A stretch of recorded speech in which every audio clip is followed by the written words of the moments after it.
Hey, I'm Nicole. Welcome back to my channel, where today I thought we would do a little resurrection job on a project that I started last year but haven't yet finished. The project I thought we would resurrect today is this trouser. I bought this trouser last spring when I was getting ready to do a secondhand market sale. My initial plan was to zhuzh it up a little bit and to sell it at the market sale. I got as far as deconstructing it.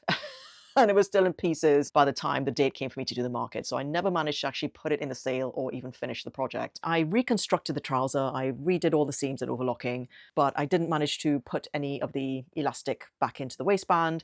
And I didn't manage to crop it because at the moment she is a bit too long, or very much too long for me. So I thought, let's just give her a bit of a glow up and we can introduce this into my spring summer wardrobe this year. Let's go on for a little try on actually, because it's been several months since I have last put these trousers on and I've kind of forgotten where we were with it. As you can see, at the moment she is several inches too long. So the first thing I will need to do is shorten that, which will just be a cut and a twin needle job on the sewing machine. The original trouser, it just had this top bit turned back and then it was just a 2 centimeter wide elastic through it. I thought we could do something a little bit more exciting with the waistband rather than just doing the simple elastic channel it had before. I have got this set saved in my sewing folder, which I've had saved since last summer. I love the idea of that sort of pattern trouser with the little bralette top. I just think it's super cute. I might be able to squeeze a bralette out of the offcuts of the bottom of this trouser. So I thought it might be quite cute to do that. With that, I think we would have to introduce a contrast panel because I think that's what makes this set work. It's the contrast print of the straps with the fabric that just makes it all sing. So I have pulled out a couple of old tops from my wardrobe. I have worn them on repeat for many, many, many years, but they are starting to look a little bit grubby. This one's got a few little glue stains. I've held on to them because I was thinking for a while that maybe one day I can repurpose them into something else, and maybe the day has come.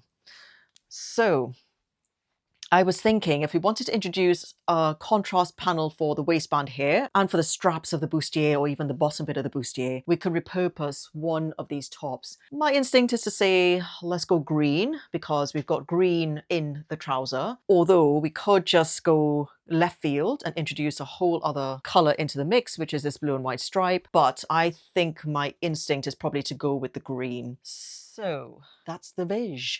And if it comes out in reality the way it is in my head, I think we could have a winner on our hands. I've got the trouser on the cutting table and I've just laid out one of the sleeves from the top across just to visualize what it would look like at the top of the trouser. When I just held this up on my body, I was not really quite sure, but now that I'm looking at it flat on the cutting table and stepping back from it, I think actually that would look quite cute. What I'm going to do first is just cut the sleeve off of the top, remove this elbow patch that's on here, it's just top stitched on, and then we will cut our waistband pieces out of it.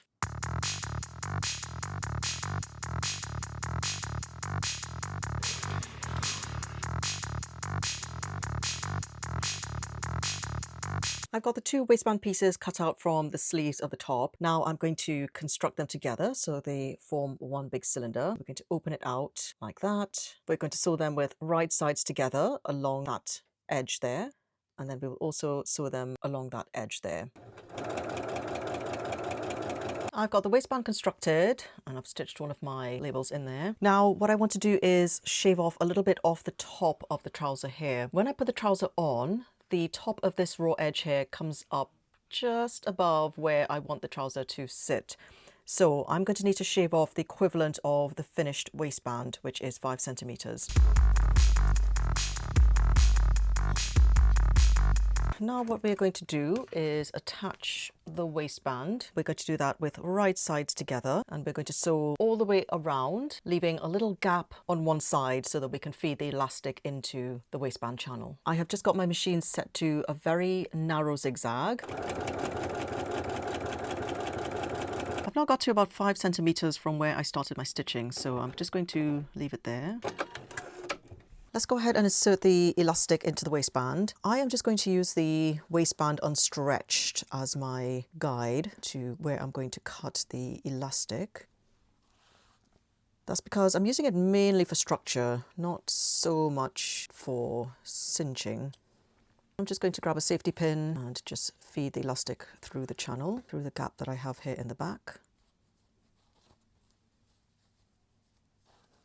Now that I've got to the other side, let's go ahead and join these two ends of elastic together. The way I like to do this is to put one end on top of the other, overlapping like that. And then I will sew a rectangle initially around the area where the two elastics overlap. When I finish the rectangle, what I like to do is then just sew an X shape inside the rectangle so that I have this kind of shape in there. And now let's just go ahead and overlock the waistband. We've got the elastic inside the channel and I have done all the overlocking around. I just feel like it needs a little something to differentiate these two prints here. If this was a woven trouser, I might have been tempted to add a bit of black bias binding or just something graphic to just add a little bit of delineation between these two. But because we need this to be stretchy and super stretchy, the best option I have for this is a piece of elastic. I have this gold one that has a black border, and I've also got the same elastic but with a white border. I think I'm preferring the black because I just think the black gives a little bit more of a crisp edge. It just gives it a little bit more of a punch. So what I think I'm going to do now is just top stitch this elastic onto the join between these two jerseys here.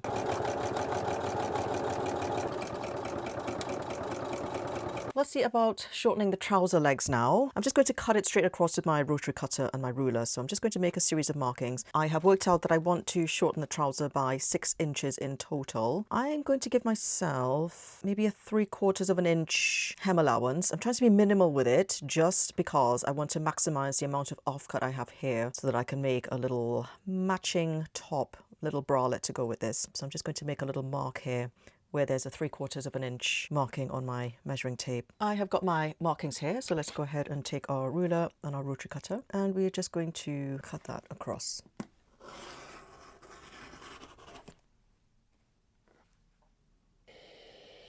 Let's get ready to do our twin needle hemming. I'm just going to replace my sewing machine needle with this one, which is a 4mm twin ballpoint. I have got the trouser finished now. I'm not going to show you the whole thing because we will do a full reveal at the end of the video. All I wanted to show you was how the hem is looking. From the outside, you can just see 2 little lines of stitching. It's got a little bit of a ridge, which tends to happen when you sew stretch fabrics with the twin needle. And that's what it looks like on the inside. You see it's just got what looks like a little bit of a zigzag stitch, which is encasing the raw edge. Let's move on now to making something with the offcuts from the bottom of the trouser. We have now these 2 offcuts left, which are just under 6 inches long. I did put one on to see if it would stretch all the way around my bust. It just about does, which is good news because it means that from the back piece I can just cut 1/2 of one of the trouser legs, and then we'll have a bit more length to play with the front. So let me talk you through my working idea for what we make with these offcuts. If we look at the inspiration picture that inspired me to resurrect this project, I have got a bustier pattern that I could use if I wanted to replicate a very similar look. But I was thinking about it last night and I was like, I don't know that that particular style would suit me. Plus, although the straps and the big statement ties and everything look really cute on that particular top, I don't know that I would particularly like that. I think I want mine to be a little bit more streamlined. So what I'm going to go for is a design more like this, which is a bandeau top. Well, it was a swimsuit really pattern that I drafted, I think it was 2 summers ago. I do really like that style of bandeau top. I just think on hot days when it's sunny and I just want to have my shoulders out and top up my tan a bit, I just like the fact that there's minimal tan lines with that sort of design. I think that style would also lend itself quite well to being edged with the green and white striped jersey on either side of it so that it still maintains cohesiveness with the trouser. The other benefit of this particular style of bandeau top is it's very easy to make from rectangular pieces like this. All I have to do is do a little bit of shaping around the back piece and a little bit of shaping around the front, but this is just an ideal starting point for that type of top. So let's go ahead and get these offcuts to the cutting table and let's start constructing a matching top.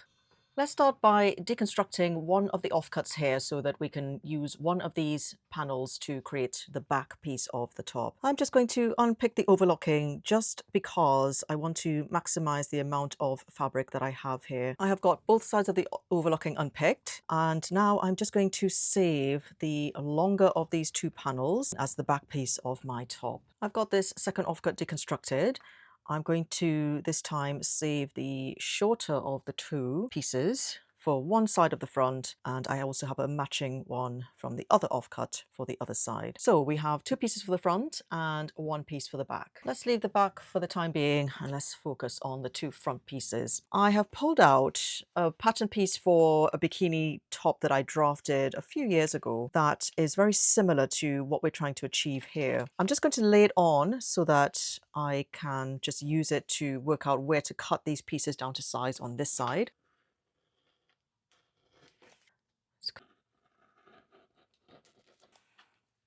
So now we have the startings of our two front pieces. What I think I'm going to do here is a little bit of shaping as well. So if you look at this piece here, do you see how this dips down like this and it dips up like that on that side? So I think I'm going to do a very similar idea on this, but let's just kind of eyeball it really. I like to have cups in my bandeau tops, especially because this material is so thin. It just gives it a little bit of structure and just makes it feel a little bit more robust. I think I'm just going to do a little bit of shaping as it gets towards the middle.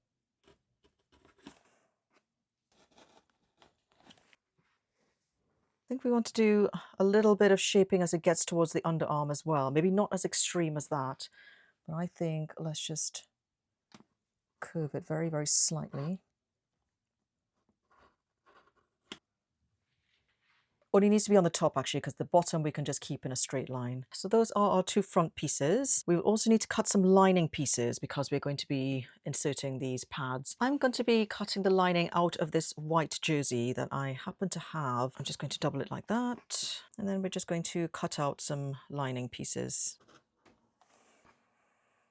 I think I'm going to leave the back piece unlined for the time being because the trouser is unlined, although I have been toying with the idea of lining the trouser because it's a little bit sheer, if I'm honest, but I don't know if I could face that at this point in time. So I think we'll make the back piece at least match the trouser. Now we've got the front pieces cut out, we've got the front lining pieces, and we've got the back piece cut out. So let's now cut some strips of green and white edging that we're going to use to edge the top and bottom on the front and back pieces.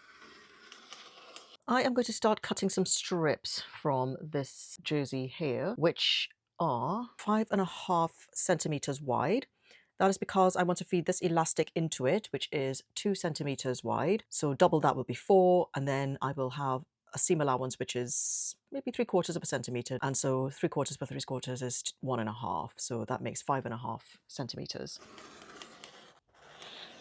Before we get ready to start constructing the top, the back piece I'm just going to put here on the fold at centre back because we still need to do a little bit of shaping on the back piece where it dips at the bottom. I'm going to lay it next to the front pieces because remember we did a little shaping on the front piece as well, so we need to make sure that that will now match the back. One thing I wanted to do was carry on with a little bit of a dip at the back. Start it down here. We'll gradually curve it up to meet the front. Let's now go ahead and start constructing the top. We are going to sandwich the lining and the front piece onto the back. So we're going to get one of the front pieces right sides together with the back like this, and one of the lining pieces as well. We're going to take that to the machine and we're going to seam it just on that side, and then we will do the same with the other side. We'll just go straight in on the overlocker. This is what we're looking like now with the top. The next thing I'm going to do is insert the pads, and then I will sew the lining and the top piece together along the top and the bottom just to enclose the pad. Just sewing the top edge together first using a very narrow zigzag. And now I'm going to insert the foam cup and sew the bottom sides together. That's how we're looking like with the top so far. I think it's shaping up pretty well.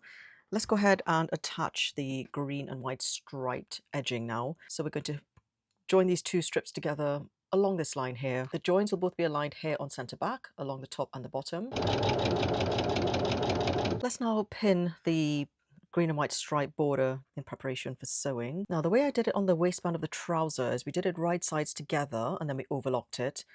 And then we did our black and gold elastic stitching on top. If I had thought about it, I would have actually done it wrong sides together and then hidden the raw edges on the right side with the elastic. So I think that's what I will do on this top. So we have got the striped trim now on both sides.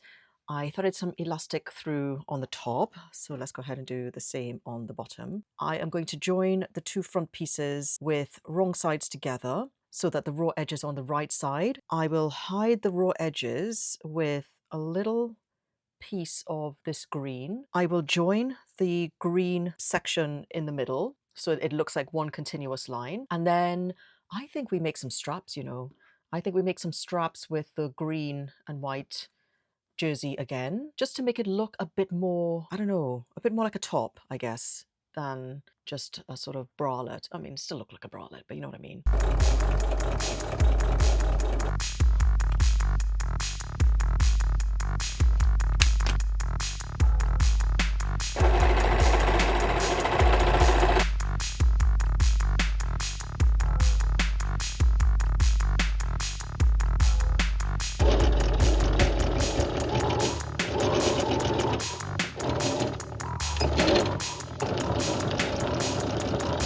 We are about to start day 3 of our lemon trouser glow up project. We've hit a little bump in the road. Last night, when I did a little try on of our little bralette bandeau top, I discovered to my horror that I no longer like the idea of putting the glitter elastic onto these seams. I'm really not feeling it, and I don't think it needs it. Initially, I thought it'd be good to tie that in as a reference to the trouser because the trouser has it. But whereas it worked on the trouser, I don't know that it works on this top. The whole reason I constructed it this way with the seams on the outside was so that I could cover it with the elastic, and then we'd have this really gorgeous finish on the inside. However, now that I'm abandoning the idea of the elastic, I'm going to start the day by unpicking all of the green and white striped sections and then reattaching it with right sides together and then overlocking it on the inside. So basically undoing 90% of the work we did on it yesterday. But anyway, that's how it goes with these projects sometimes. You just got to do what's right for the project, and it is painful at times. I am midway unpicking the green and white striped trim and I'll be reattaching it shortly. But while I have been forced to do a little bit of deconstruction, I am just thinking, because the fabric is so thin and flimsy, I wondered if we take the opportunity to insert a little bit of this boning just inside of the side seam here. I just wonder if it will give it a tiny bit of structure. I think I will go ahead and do that. I spent about 20 minutes looking for this small piece of boning in my stash. I knew I had some, but it took me 20 minutes to find it. I am also just going to mention at this point, when the bra is on, especially because, again, the fabric is so thin, you can just see the outline of this bra pad, which I don't think looks particularly nice. I do have this other bra cup in white. I think we'll maybe replace these nude bra cups with these white ones. I may just have to round off the top a little bit because at the moment it's in this sort of triangular shape. What I'm going to do is just put it in there. I want to just measure the length of the fabric so I know how much to cut the cup down by. So if I measure it like that, I'd say 4 3/4 inches. So that's sort of there. So now I'm going to use one of the round ones as a little template, and I'm just going to cut this one down to size a bit. Okay, so there we got our first cup. I guess I will just use this now as a template to cut the other one.